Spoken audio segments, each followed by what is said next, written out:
The View from Saturday by E.L. Konigsberg. Illustrated by Janan Kane. Genre: humorous fiction stories are told with humor about things that could really happen. Note those moments of this story that you find humorous. Question of the week: how can different generations be resources? My mother insisted that I write a B&B letter to my grandparents. I told her that I could not write a B&B letter, and she asked me why, and I told her that I did not know what a B&B letter was. She explained, not too patiently, that a B&B letter is a bread-and-butter letter you write to people to thank them for having you as their house guest. I told her that I was taught never to use the word you are defining in its definition, and that she ought to think of a substitute word for letter if she is defining it. Mother then made a remark about how Western civilization was in a decline because people of my generation knew how to nitpick, but not how to write a B&B letter. I told her that, with all due respect, I did not think I owed Grandma and Grandpa a B&B. And then I stated my case. Fact: I was not just a house guest, I was family, and fact: I had not been their house guest by choice because, fact, she had sent me to them because she had won a cruise for selling more houses in Epiphany than anyone else in the world.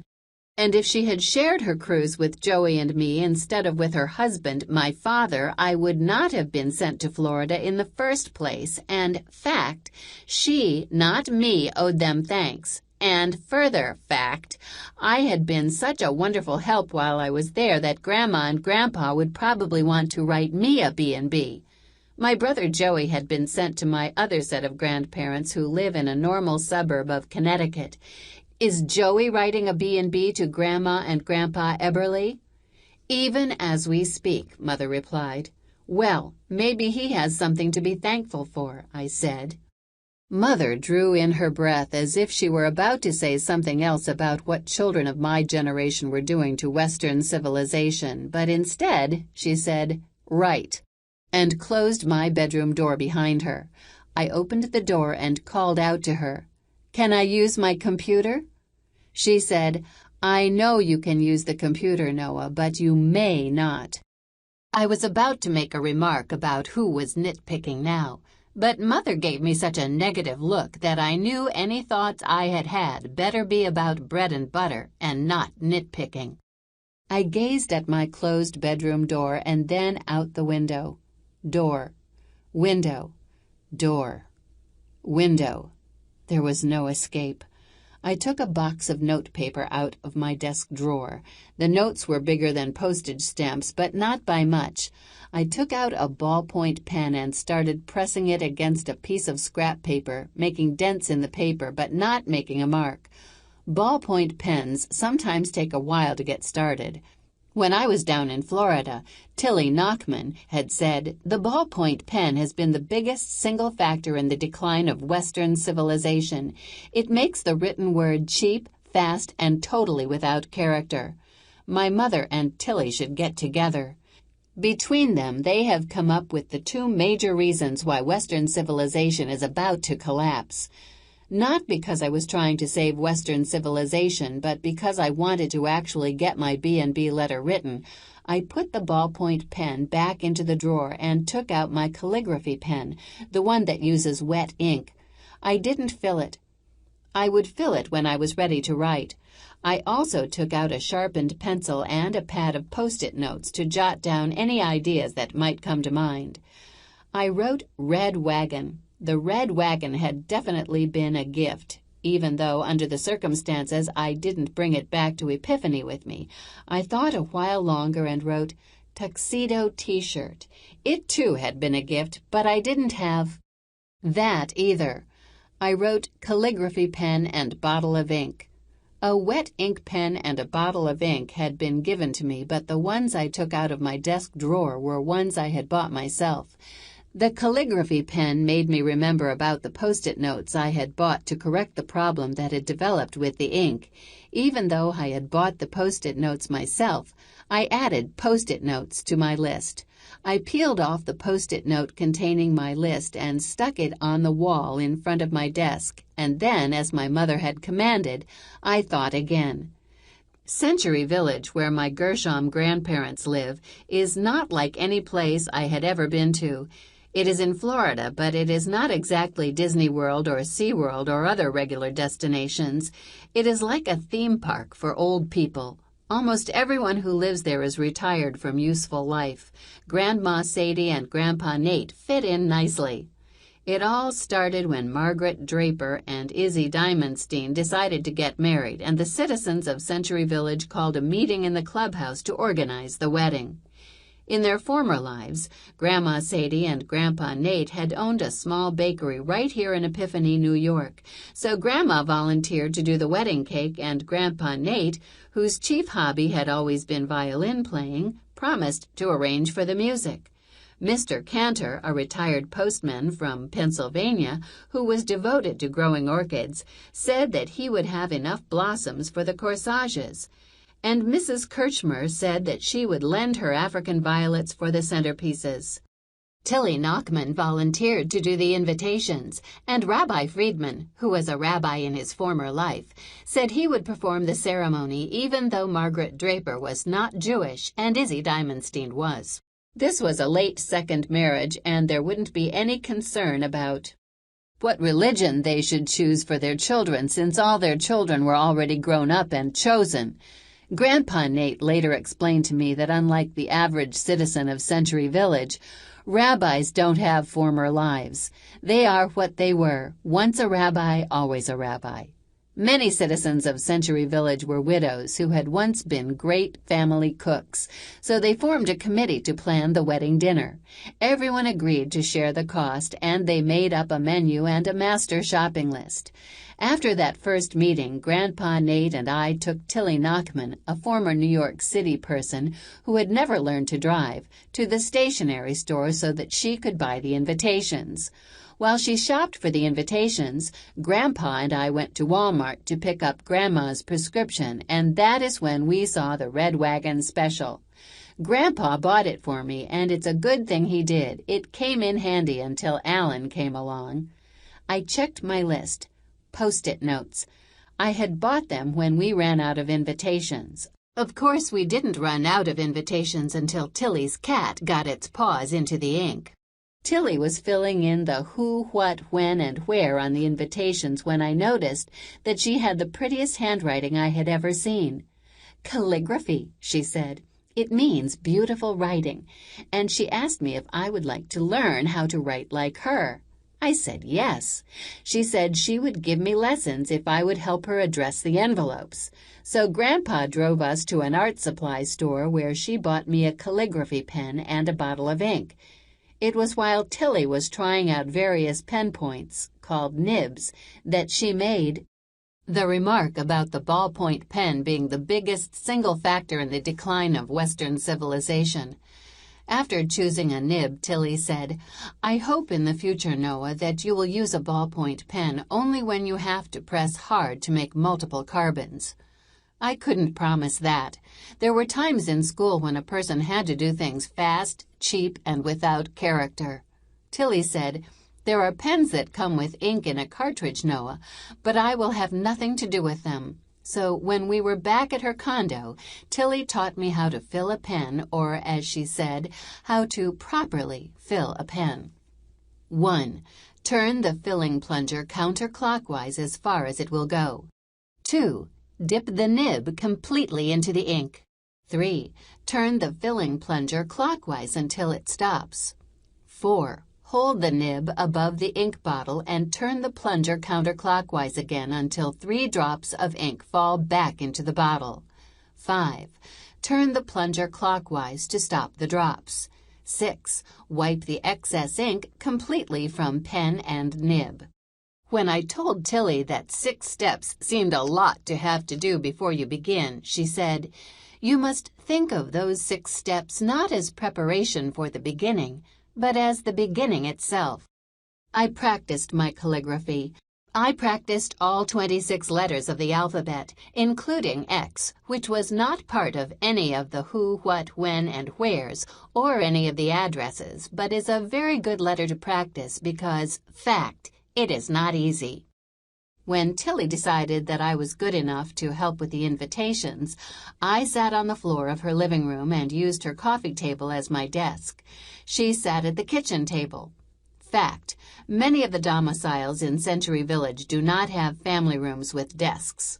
There was a lot of writing to do because at the bottom of each and every one of those invitations we wrote, "Your presence," but no presents. Tilly said that practically all the invitations that went out from Century Village said that. Besides, she said, I think that making the wedding is enough of a present. I was doing a wonderful job until Thomas Stearns, called T.S., Tilly's cat, pounced into my lap, and I jumped up and spilled the ink, and the cat walked through the spilled ink and onto a couple of the invitations I was addressing. A few, 5 altogether, now had cat's paws. Tilly was pretty upset because she had not bought extras because she said, "I don't make mistakes." In her former life, Tilly had been a bookkeeper. I heard her say, "I can add up a column of figures with the best of them." I didn't know if she meant the best of the computers or the best of the bookkeepers, and I didn't ask because I was afraid I already knew. I told Tilly not to worry. I told her that I would think of something, and I did. That's when I bought the Post-it notes. I put a Post-it into each of the invitations that had a cat's paw mark. On the Post-it I wrote, in faultless calligraphy, "Bring this specially marked invitation to the wedding and receive a surprise gift." When Tilly asked me what the surprise would be, I told her not to worry, that I would think of something, and I did, but fact, it wasn't easy. On the day the groceries were to be purchased, the citizens of Century Village formed their version of the home shopping network. They met in the clubhouse again.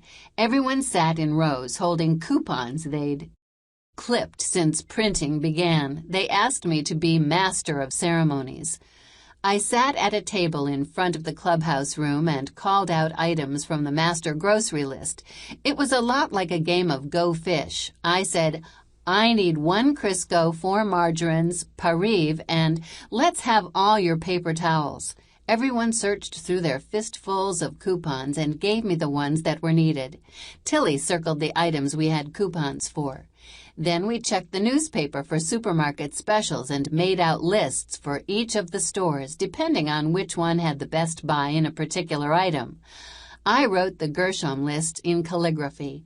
It didn't slow things down too much, and the citizens of Century Village are accustomed to waiting. Later that day, everyone returned to the clubhouse with the groceries and the store receipts.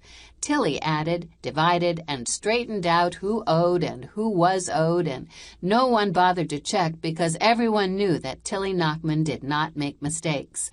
Then we had to check the grocery list against the menu and who was cooking what. I helped distribute the groceries to the proper households using the new red wagon. Fact, I did a wonderful job. On the day of the wedding, I was in great demand to take things over to the clubhouse in my wagon. The African violets alone took 3 trips, and the briskets took 2. Next, Mr. Cantor and I delivered the orchid corsages to the bride and her maid of honor. In the real world, I had never met anyone who spent as much time with flowers as Mr. Cantor. Mrs. Draper's maid of honor was to be her daughter, Mrs. Potter. Mrs. Draper used to live in my hometown, which is Epiphany, New York, and her daughter, Mrs. Potter, still does. Mrs. Potter bought a new dress and flew down for the wedding, but we didn't fly down together. I had come weeks before, my first trip as an unaccompanied minor. Mr. Cantor and I took flowers over to the groom and his best man to put in their buttonholes. Alan, who was Izzy Diamondstein's son, was to be best man. They both live in Florida and have the same last name. Alan Diamondstein still lived in the real world because even though he was Izzy's child and even though he was full grown, he was too young to live in Century Village. Fact, Alan Diamondstein was the most nervous human being I have ever seen in my entire life. Fact: his wife had left him. She had moved to Epiphany and taken a job with my father, who is the best dentist in town. Fact: Alan Diamondstein kept saying, "Isn't it ironic? My father is getting married just as I am getting divorced." This was not the greatest conversation starter in the world. No one knew what to say after he said it. Some cleared their throats and said nothing. Others cleared their throats and changed the subject. I must have heard him say it a dozen times, and I never knew what to say either. At first I wondered if that was because I didn't know the meaning of ironic, so I looked it up. The meaning that best fits and does not use the same word in its definition is the contrast between what you expect to happen and what really happens. But after I looked it up, I couldn't figure out what was ironic about Alan Diamondstein's getting divorced and Izzy Diamondstein's getting married. The way Alan Diamondstein acted, I can tell you that divorce would be the only possible thing you could expect from marriage to him. And the way Izzy acted around Margaret, marriage would not only be expected, it would be necessary. Sha, a Shonda far die Kinder.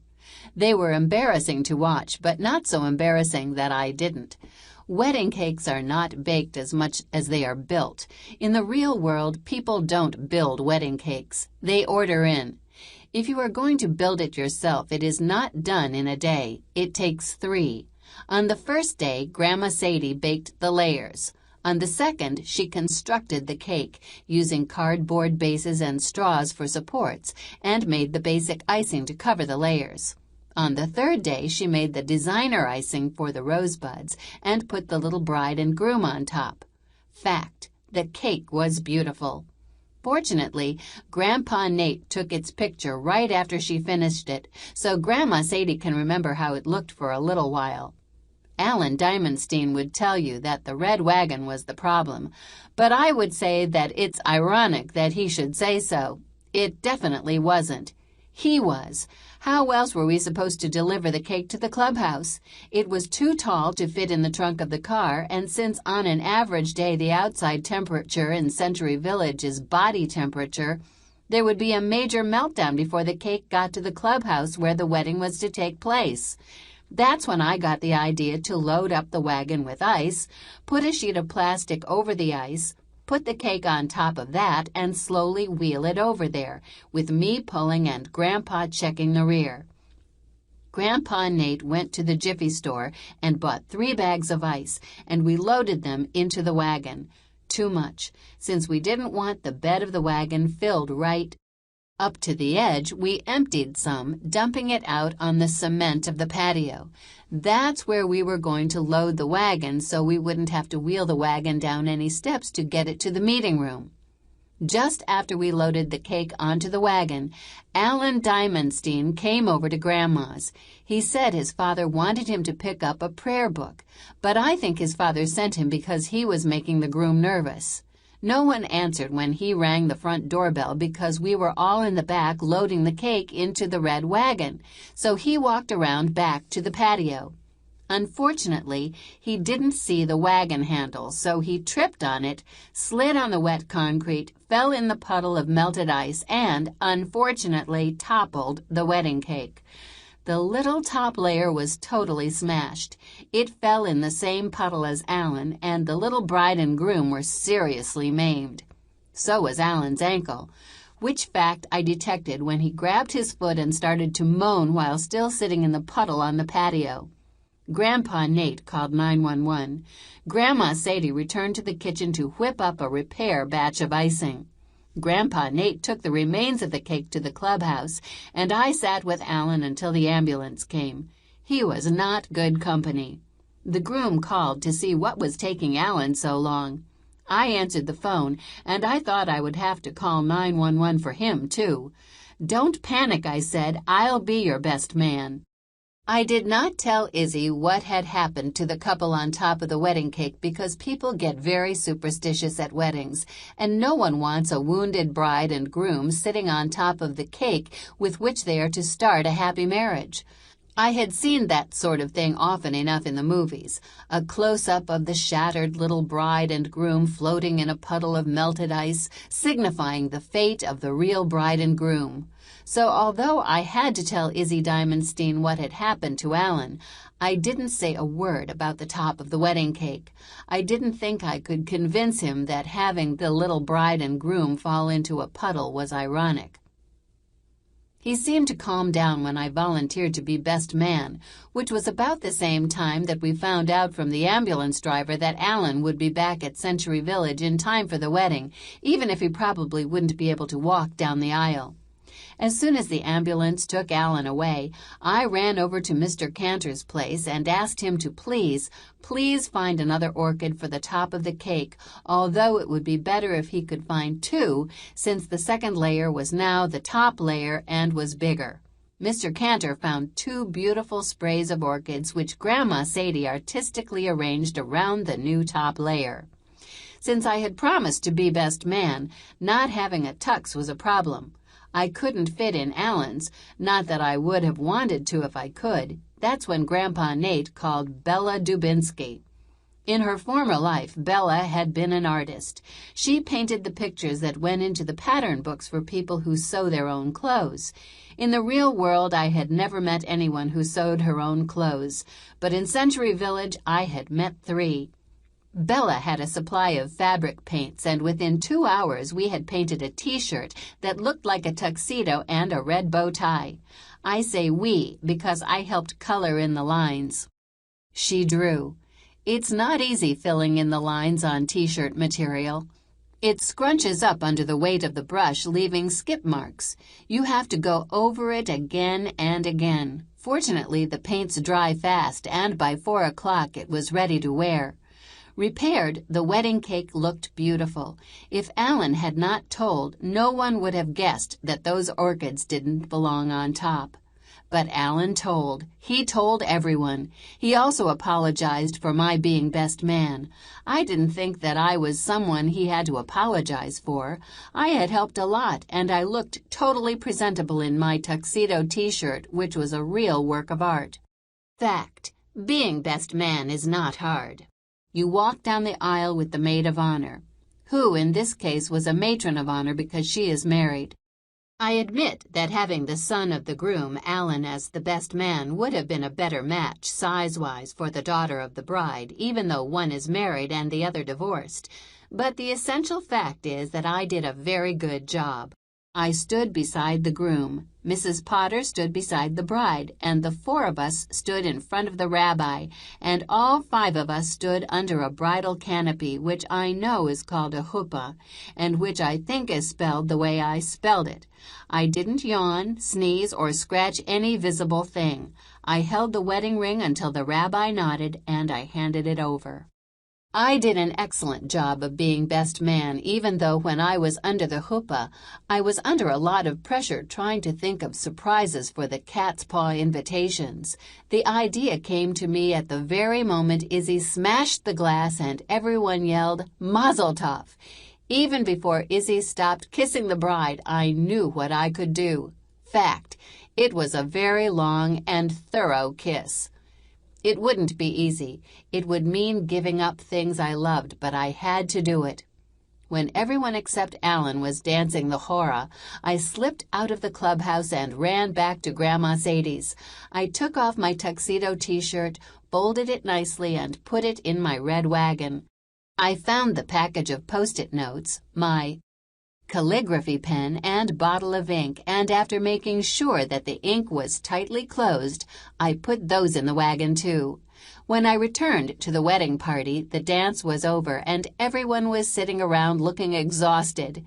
My moment had arrived. I tapped a glass with a spoon, as I had seen grown-ups do, and I said, "Ladies and gentlemen, will those lucky few who have the specially marked invitations please come forward? It is time to choose your surprise gift." I saw them pick up their cat's paw invitations and walk over to the band where I was standing beside my red wagon. First, I said, we have one hand-painted T-shirt, which is an original work of art done by Mrs. Bella Dubinsky. In addition, we have a calligraphy pen, almost new, and a bottle of ink, almost full. These are the perfect instruments for beautiful handwriting. We have one packet of Post-it notes, complete except for 5. I swallowed hard and added, and we have one red wagon. Tilly Knockman, who could count precisely, said, "But that's only 4 gifts, and there were 5 cat's paw invitations." "Oh, yes," I said, "the 5th gift is the best gift of all." Everyone asked at once, "What is it? What is it? What is it?" I sucked in my breath until my lungs felt like twin dirigibles inside my ribs. "The best gift of all is, the very best gift of all is to give up your gift." A thick silence fell over the room. Then Tilly Knockman started clapping. Soon the others joined in, and I noticed Grandma Sadie and Grandpa Nate looking proud. At first, everyone who held a cat's paw invitation wanted to be the one to give up his gift, but I did not want that. If they didn't take my presents, I would feel as if they didn't matter. Mr. Cantor stepped forward and took the Post-it notes. He said he could use them for labeling his plants. He said that he was donating an orchid plant as the 5th gift. Then Tilly promised calligraphy lessons to the person who took the pen and ink, and Bella promised fabric painting lessons to the person who took the tuxedo T-shirt. In that way, each of my gifts kept on giving. 4 cat's paw gifts were now taken. Only the red wagon remained. Guess who had the 5th cat's paw invitation? Alan, the son of. Alan said he didn't want the little red wagon. He said that he had no use for a wagon in the real world where he was an accountant. When Izzy the groom rose from the table to make a toast, he lifted his glass of wine and said, "Margie and I want to thank all our friends in Century Village. We don't know if we can ever thank you enough for giving our life together this wonderful start. As you know, Margie and I have pooled our resources and bought a little condo on the ocean. Not exactly on the ocean. It is, after all, a high-rise. We will miss the community life here, but we don't want to miss our friends. We'll visit. We want you to visit us. Our welcome mat is out, always. We leave many memories behind, and we are also leaving this little red wagon. Every time you use it, please think of this happy occasion." Izzy started to sit down, but halfway he got up again and added, "Consider it a gift to everyone from the best man." He never said which best man he meant, but I'm pretty sure he meant me. Now, back in the real world, I sat at my desk and crossed every single item off the list.